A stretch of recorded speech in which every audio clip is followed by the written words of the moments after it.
Dans la grande ville africaine de Yembola, vivait une jeune femme courageuse, appelée Amina.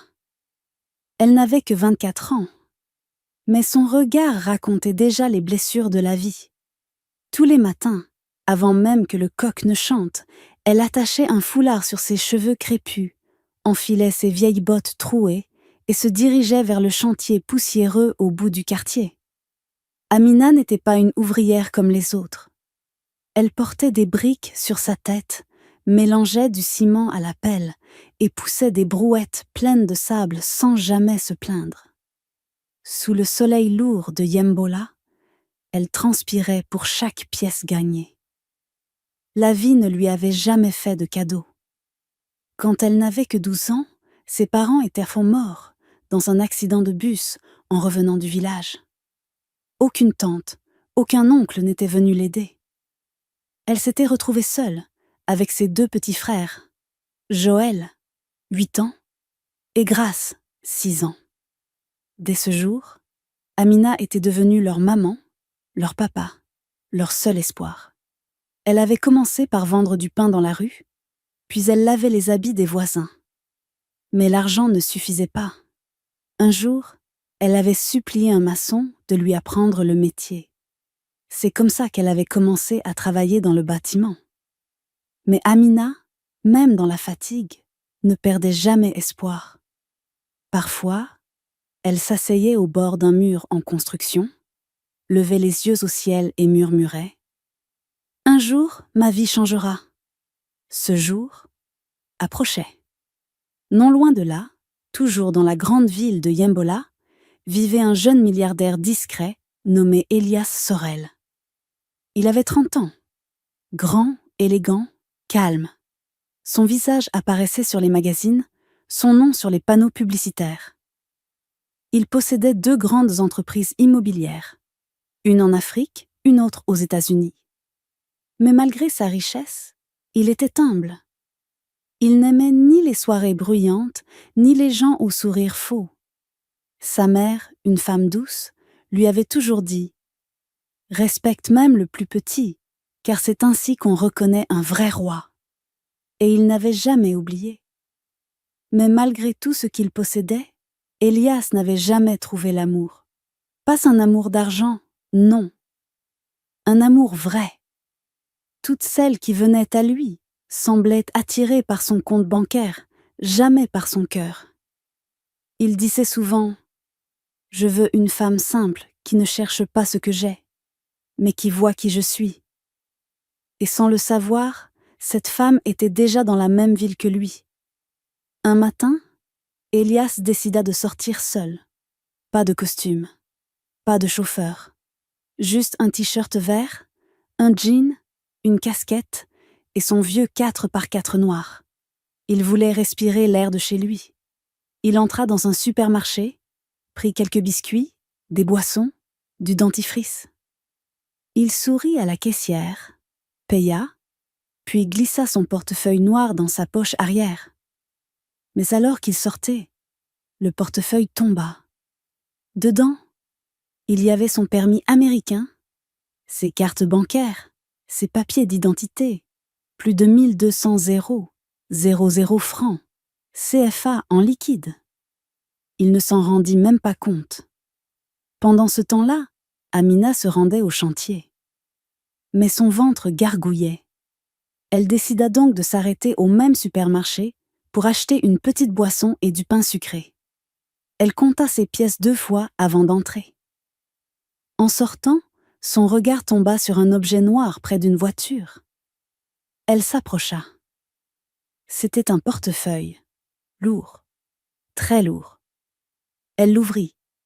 À l'intérieur, des billets étrangers, des cartes bancaires, des cartes de visite. Amina sentit son cœur battre fort.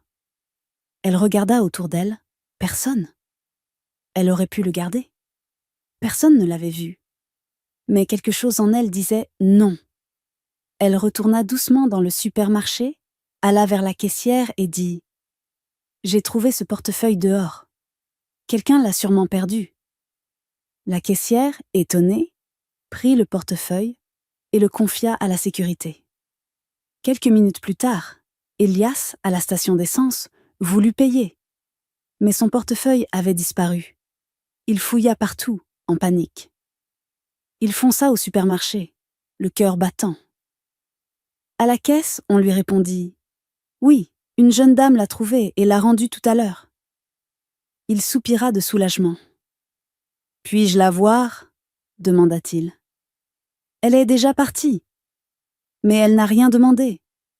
Elle n'a même pas laissé son nom.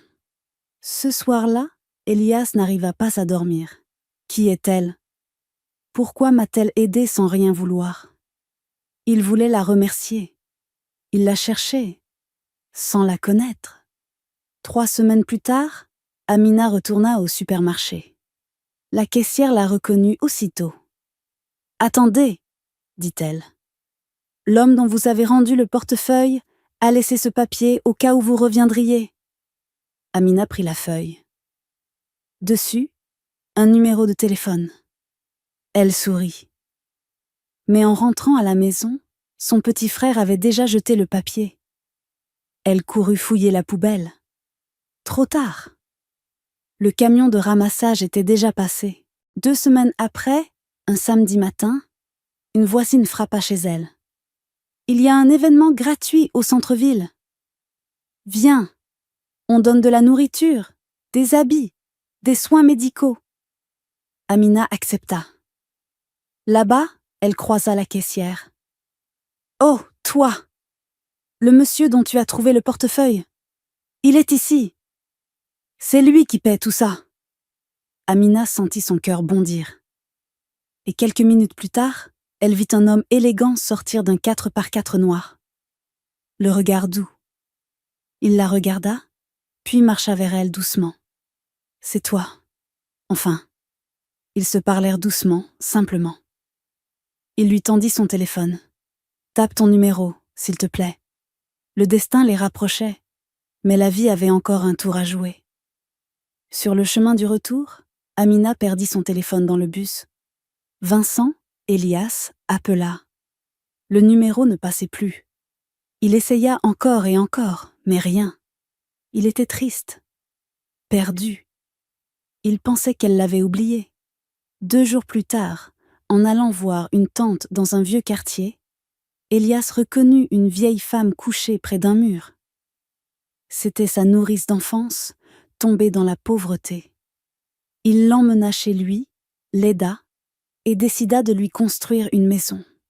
Quand il alla inspecter les travaux, une ouvrière passa, portant un bloc de béton. C'était elle. Amina. Leurs regards se croisèrent. Il s'avança, lentement. « C'est toi? Tu m'as rendu mon portefeuille ce jour-là. Tu m'as cédé sans rien attendre en retour. Et maintenant je te trouve ici, toujours en train de te battre pour ta famille. » Il la regarda avec admiration. « Tu es différente, Amina. Et je veux que cette histoire ne s'arrête pas ici. » Amina resta debout, son bloc de béton toujours sur la tête. Ses yeux fixaient Elias, sans un mot. Lui aussi, silencieux, la regardait comme on regarde un miracle. Autour d'eux, le chantier continuait. Les marteaux tapaient, les ouvriers criaient. Mais pour Elias et Amina, le monde venait de s'arrêter.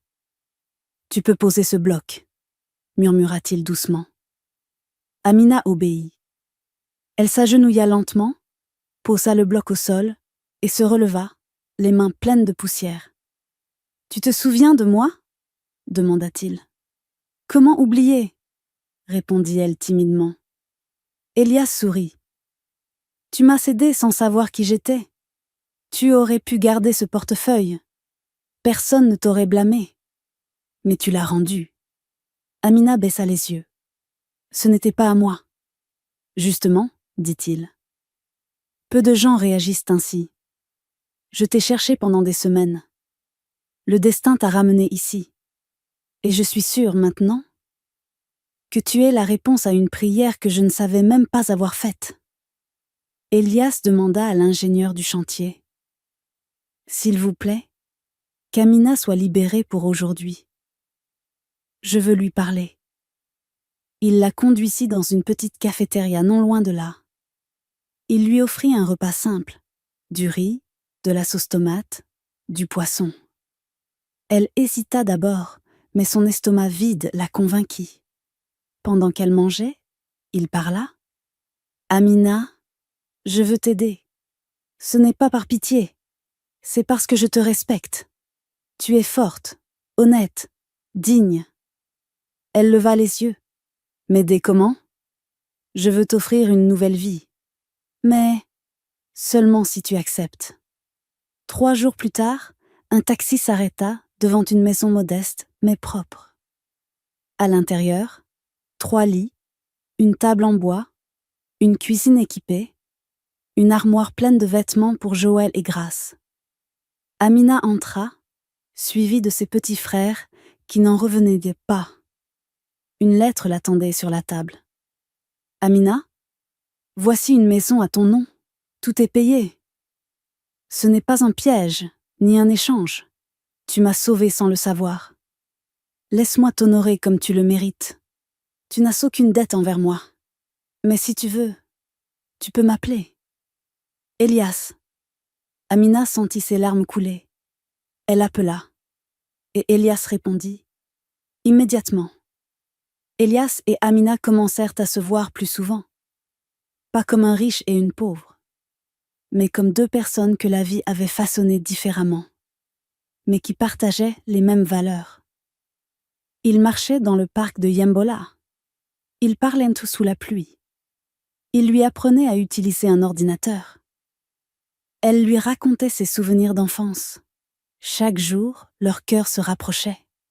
Et pourtant, Amina doutait. « Pourquoi moi ?» disait-elle. « Tu pourrais avoir n'importe qui. Des femmes riches, belles, élégantes. » Elias la regardait toujours de la même façon, avec douceur. « Parce qu'elles n'ont pas ton cœur, Amina. » Un jour, à une soirée d'affaires, Elias arriva avec Amina à son bras. Elle portait une robe simple mais propre. Ses cheveux attachés avec soin. Les regards se tournèrent. Des murmures. Des jugements. C'est elle, la fille du chantier ? Il aurait pu choisir mieux. Elle n'a rien à offrir. Amina les entendait. Et chaque mot piquait comme une aiguille.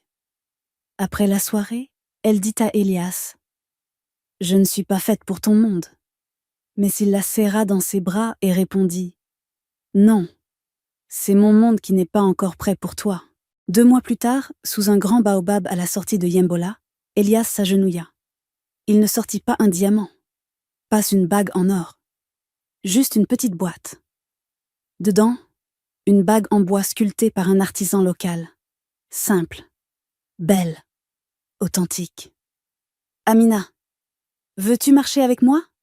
Non comme une pauvre et un riche, mais comme 2 âmes qui se comprennent.